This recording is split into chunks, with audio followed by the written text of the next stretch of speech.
ਆਪਣੇ YouTube channel ਤੇ ਤੁਹਾਡਾ ਸਾਰਿਆਂ ਦਾ ਸਵਾਗਤ ਹੈ। ਅੱਜ ਅਸੀਂ ਮੱਧਕਾਲੀਨ ਇਤਿਹਾਸ ਦੇ ਕੁਐਸਚਨ ਦਿੱਲੀ ਸਲਤਨਤ ਦੇ MCQs ਕੁਐਸਚਨ ਕਰਨ ਜਾ ਰਹੇ ਹਾਂ। ਪਹਿਲਾ ਕੁਐਸਚਨ ਆਪਣਾ, ਕੁਤਬ ਮੀਨਾਰ ਦੇ ਨਿਰਮਾਣ ਦਾ ਕੰਮ ਕਿਸ ਨੇ ਪੂਰਾ ਕਰਵਾਇਆ ਸੀ? ਪਹਿਲਾ ਆਪਸ਼ਨ ਹੈ ਰਜ਼ੀਆ ਸੁਲਤਾਨ, ਦੂਸਰਾ ਕੁਤਬੁਦੀਨ ਐਬਕ, ਤੀਸਰਾ ਆਪਸ਼ਨ ਹੈਗਾ ਇਲਤੁਤਮਿਸ, ਚੌਥਾ ਹੈਗਾ ਬਲਬਨ। ਇਹਦਾ ਕਰੈਕਟ ਆਨਸਰ ਹੈਗਾ ਇਲਤੁਤਮਿਸ ਨੇ ਕੁਤਬ ਮੀਨਾਰ ਦਾ ਨਿਰਮਾਣ ਦਾ ਪੂਰਾ ਕੰਮ ਕਰਵਾਇਆ ਸੀ।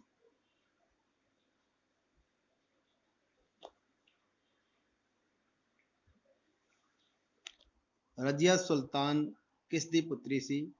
ਪਹਿਲਾ ਆਪਸ਼ਨ ਕੁਤਬੁਦੀਨ ਐਬਕ ਦੀ, ਦੂਜਾ ਆਪਸ਼ਨ ਇਲਤੁਤਮਿਸ ਦੀ, ਤੀਸਰਾ ਆਪਸ਼ਨ ਹੈ ਬਲਬਨ ਦੀ, ਚੌਥਾ ਨਸੀਰੁਦੀਨ ਦੀ। ਕਰੈਕਟ ਆਨਸਰ ਹੈਗਾ ਇਲਤੁਤਮਿਸ ਦੀ ਪੁੱਤਰੀ ਸੀ। ਇਸ ਨੇ 1236 ਤੋਂ 1240 ਤੱਕ ਇਹ ਰਾਜ ਕੀਤਾ ਸੀ।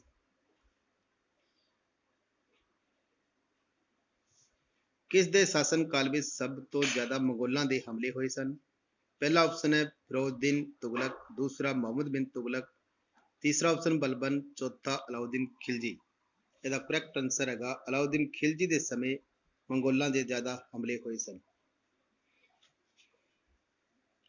ਚੌਥਾ ਕੁਐਸਚਨ ਹੈ, ਦਿੱਲੀ ਦੇ ਸੁਲਤਾਨ ਦਾ ਪਦ ਸੰਭਾਲਣ ਤੋਂ ਪਹਿਲਾਂ ਬਲਬਨ ਕਿਸ ਸੁਲਤਾਨ ਦਾ ਪ੍ਰਧਾਨ ਮੰਤਰੀ ਸੀ? ਪਹਿਲਾ ਆਪਸ਼ਨ ਨਸੀਰੁਦੀਨ ਮਹਿਮੂਦ, ਦੂਸਰਾ ਬਹਿਰਾਮ ਸ਼ਾਹ, ਤੀਸਰਾ ਆਪਸ਼ਨ ਹੈ ਆਰਾਮ ਸ਼ਾਹ, ਚੌਥਾ ਆਪਸ਼ਨ ਹੈ ਕੁਤਬੁਦੀਨ ਐਬਕ।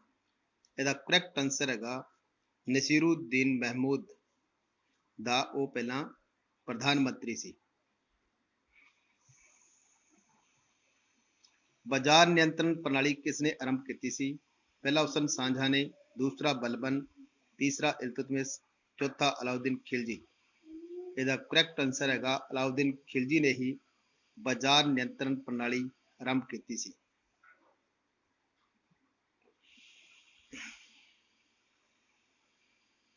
ਛੇਵਾਂ ਕੁਐਸਚਨ, ਦਿੱਲੀ ਸਲਤਨਤ ਦੇ ਕਿਸ ਸੁਲਤਾਨ ਨੇ ਸਭ ਤੋਂ ਪਹਿਲਾਂ ਸਥਾਈ ਸੈਨਾ ਦਾ ਨਿਰਮਾਣ ਕੀਤਾ ਸੀ?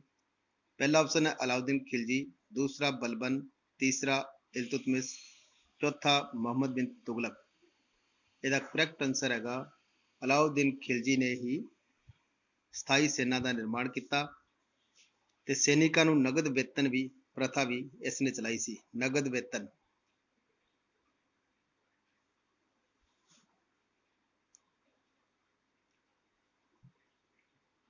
ਤੇ ਘੋੜਿਆਂ ਦਾ ਹੋਲੀਆ ਵੀ ਜਾਂ ਦਾਗਣ ਦੀ ਪ੍ਰਥਾ ਵੀ ਇਸ ਨੇ ਸ਼ੁਰੂ ਕੀਤੀ ਸੀ। ਸੱਤਵਾਂ ਕੁਐਸਚਨ ਹੈ, ਚੰਗੇਜ਼ ਖਾਨ ਦਾ ਵਾਸਤਵਿਕ ਨਾਂ ਕੀ ਸੀ? ਪਹਿਲਾ ਆਪਸ਼ਨ ਹੈ ਤੈਮੂਲਚਿਨ, ਦੂਸਰਾ ਆਪਸ਼ਨ ਹੈ ਖਾਸੁਲ ਖਾਨ, ਤੀਸਰਾ ਤੈਮੂਰ ਲੰਗ, ਚੌਥਾ ਇਹਨਾਂ ਵਿੱਚੋਂ ਕੋਈ ਨਹੀਂ। ਇਹਦਾ ਕਰੈਕਟ ਆਨਸਰ ਹੈਗਾ ਤੈਮੂਰ ਚਿਨ, ਤੈਮੂਰ ਚਿਨ ਜਾਂ ਤੈਮੂਰ ਜਿਨ ਵੀ ਹੈ, ਕਈ ਕਿਤਾਬਾਂ 'ਚ ਲਿਖਿਆ ਹੈ ਤੈਮੂਰ ਜਿਨ।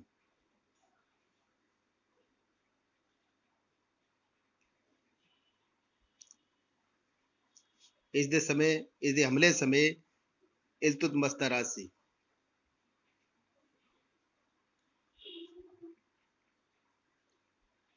ਅੱਠਵਾਂ ਕੁਐਸਚਨ ਹੈ, ਮੰਗੋਲਾਂ ਦੇ ਵਿਰੁੱਧ ਇੱਕ ਕਠੋਰ ਨੀਤੀ ਲੋਹ ਅਤੇ ਲੋਹੇ ਦੀ ਨੀਤੀ ਕਿਸ ਨੇ ਬਣਾਈ ਸੀ?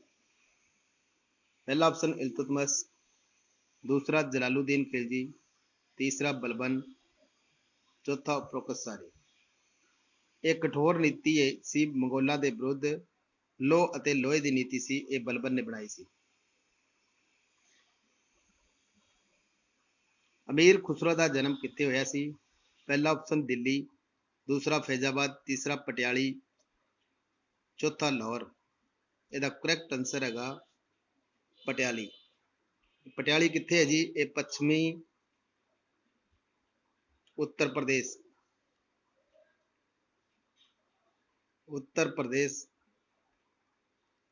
ਪੱਛਮੀ ਉੱਤਰ ਪ੍ਰਦੇਸ਼ ਵਿੱਚ ਬਦਾਯੂ ਦੇ ਨੇੜੇ बदायूं,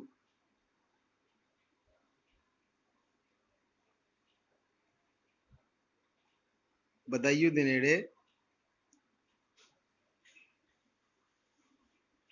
नेड़े है। ते ਇਹਦਾ मूल नाम हैगा महमूद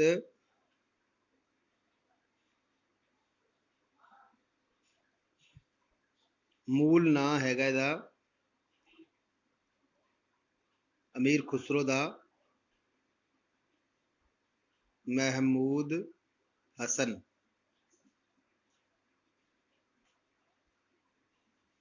अगे 10वां क्वेश्चन हैगा अपना, हेठ लिखियां विचों किस ने अपने आप को खलीफा घोषित किया सी?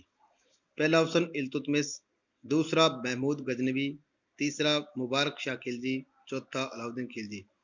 ਇਹਦਾ करैक्ट आंसर हैगा मुबारक शाह खिलजी ਨੂੰ ਖਲੀਫਾ ਦੀ ਉਪਾਧੀ ਧਾਰਨ ਕੀਤੀ ਸੀ। ਤੇ ਇਸਤਰੀਆਂ ਦੇ ਕੱਪੜੇ ਪਹਿਨ ਕੇ ਦਰਬਾਰ ਵਿੱਚ ਵੀ ਆ ਜਾਂਦਾ ਸੀ ਕਈ ਵਾਰੀ ਮੁਬਾਰਕ ਸ਼ਾਹ।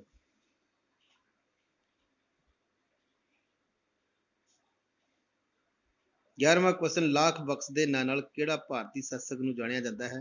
पहला ऑप्शन अकबर, दूसरा बाबर, तीसरा इल्तुतमिश, चौथा कुतुबुद्दीन ऐबक।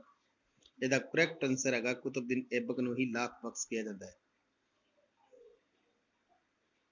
12वां क्वेश्चन है, यात्री इब्न बतूता किस दे शासन काल विच भारत आया सी? पहला ऑप्शन अलाउद्दीन खिलजी, दूसरा बलबन, तीसरा फिरोज शाह तुगलक, चौथा मोहम्मद बिन तुगलक। ਇਹਦਾ ਕਰੈਕਟ ਆਨਸਰ ਹੈਗਾ ਮੁਹੰਮਦ ਬਿਨ ਤੁਗਲਕ ਦੇ ਸਮੇਂ ਇਹ ਇਬਨ ਬਤੂਤਾ ਜਿਹੜਾ ਸੀਗਾ ਇਹ ਭਾਰਤ ਆਇਆ ਸੀ। ਤੇ ਇਹ ਕਿੱਥੋਂ ਦਾ ਸੀਗਾ? ਇਹ ਅਫਰੀਕਾ ਮਹਾਦੀਪ ਮਤਲਬ ਅਫਰੀਕਾ ਦੇ ਦੇਸ਼ ਸੀਗਾ, ਅਫਰੀਕਾ ਦਾ ਦੇਸ਼, ਅਫਰੀਕਾ ਮਹਾਦੀਪ ਦਾ ਦੇਸ਼ ਹੈ ਜੀ ਮੋਰੱਕੋ। ਮੋਰੱਕੋ, ਇਹ ਮੋਰੱਕੋ ਤੋਂ ਭਾਰਤ ਆਇਆ ਸੀ। 13ਵਾਂ क्वेश्चन हैगा, तैमूर लंग ने किस दे शासन काल विच भारत उपर हमला किया सी? पहला ऑप्शन है बहलोल लोधी, दूसरा नसीरुद्दीन मोहम्मद तुगलक, तीसरा अलाउद्दीन खिलजी, चौथा फिरोज तुगलक। ਇਹਦਾ ਕਰੈਕਟ ਆਨਸਰ ਹੈਗਾ ਨਸੀरुद्दीन मोहम्मद तुगलक ਦੇ ਸਮੇਂ ਤੈਮੂਰ ਨੇ ਹਮਲਾ ਕੀਤਾ, ਤੈਮੂਰ ਲੰਗ ਨੇ ਹਮਲਾ ਕੀਤਾ ਸੀ। ਤੇ ਇਹ ਕੀਤਾ ਸੀ 1398 ਈਸਵੀ ਵਿੱਚ, 1398 ਵਿੱਚ ਕੀਤਾ ਸੀ। 14ਵਾਂ क्वेश्चन हैगा, दिल्ली ਦੇ किस सुल्तान ने ब्राह्मणों ऊपर जजिया कर लगाया सी? पहला ऑप्शन है फिरोज शाह तुगलक ने, दूसरा मोहम्मद बिन तुगलक ने, तीसरा बलबन ने, चौथा अलाउद्दीन खिलजी ने। ਇਹਦਾ ਕਰੈਕਟ ਆਨਸਰ ਹੈਗਾ ਫਿਰੋਜ਼ ਸ਼ਾਹ ਤੁਗਲਕ ਨੇ ਬ੍ਰਾਹਮਣਾਂ ਦੇ ਉੱਪਰ ਜਜੀਆ ਕਰ ਲਗਾਇਆ ਸੀ। ਇਹ ਗੈਰ ਹਿੰਦੂਆਂ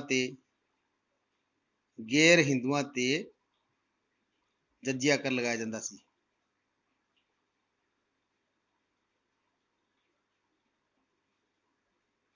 15ਵਾਂ क्वेश्चन अपना लास्ट क्वेश्चन है, किस मुस्लिम शासक ਦੇ ਸਿੱਕਿਆਂ ਉੱਪਰ देवी लक्ष्मी ਦੀ आकृति बनी हुई सी? पहला ऑप्शन है मोहम्मद गौरी, दूसरा अकबर, तीसरा अलाउद्दीन खिलजी, चौथा इन्हां विचों कोई नहीं। ਇਹਦਾ ਕਰੈਕਟ ਆਨਸਰ ਹੈ ਮੁਹੰਮਦ ਗੌਰੀ ਦੇ ਸਿੱਕਿਆਂ ਉੱਪਰ ਦੇਵੀ ਲక్ష్ਮੀ ਦੀ ਆकृति ਬਣੀ ਹੋਈ ਸੀ। ਹਾਂਜੀ, ਮੇਰਾ ਲੈਕਚਰ ਵਧੀਆ ਲੱਗੇ ਤਾਂ ਵੱਧ ਤੋਂ ਵੱਧ ਸ਼ੇਅਰ ਕਰਿਆ ਜੀ, ਸਬਸਕ੍ਰਾਈਬ ਕਰਿਆ ਜੀ। Thank you.